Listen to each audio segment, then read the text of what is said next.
بسم اللہ الرحمن الرحیم۔ میرے عزیز ساتھیو بزرگوں، خواب اللہ تبارک و تعالی کی طرف سے انسان کی رہنمائی کے لیے بنائے گئے ہیں۔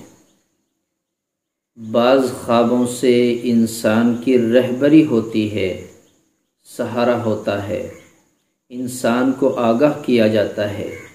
ان میں سے ایک خواب یہ ہے کہ اگر کوئی شخص دیکھے کہ خواب میں اس کا دشمن اس کو نظر آیا اور اس نے اپنے دشمن پر غلبہ حاصل کر لیا، فتح حاصل کر لی، اپنے دشمن کو زیر کر دیا، تو اس کا مطلب یہ ہے کہ اللہ تبارک و تعالی اس کی دلی مراد پوری کرے گا، اس کی مراد پوری ہوگی، اس کے جائز مقاصد میں کامیابی ہوگی۔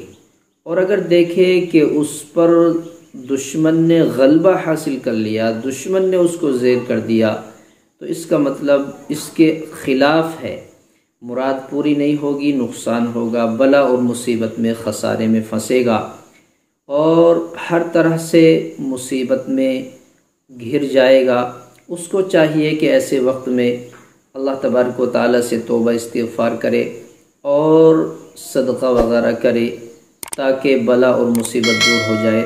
حضرت جعفر صادق علیہ الرحمہ فرماتے ہیں کہ دشمن کا خواب میں دیکھنا 3 وجہ پر ہے۔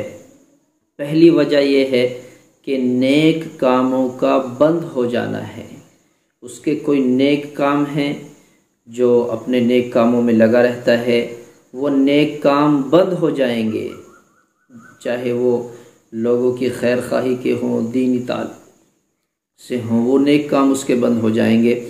دوسرا ہے غم اور پریشانی میں مبتلا ہوگا۔ تیسرا اس کا یہ ہے کہ مال کا خسارہ ہوگا۔ تو دشمن کا خواب میں دیکھنا نقصان کی دلیل ہے۔ بہرکیف آپ حضرات کو چاہیے کہ اگر اس طرح کے خواب دیکھیں تو استغفار کریں اور صدقہ دینے کی عادت ڈالیں تاکہ اللہ تعالیٰ آنے والی مصیبتوں سے محفوظ رکھے، کیونکہ خواب کا مطلب آنے والے وقت کے لیے ہوتا ہے کہ اس کے آنے والے وقت میں کیا تبدیلیاں پیدا ہوں گی۔ اگر وہ اچھائی کی طرف ہیں اللہ کا شکر ادا کریں، برائی کی طرف ہیں تو استغفار کریں، صدقہ کریں۔ تو یہ ہے خواب میں دشمن کو دیکھنا۔ اللہ ہمیں بھی عمل کی سمجھ کی توفیق بخشے، اس طرح کے خوابوں سے ہماری حفاظت فرمائے۔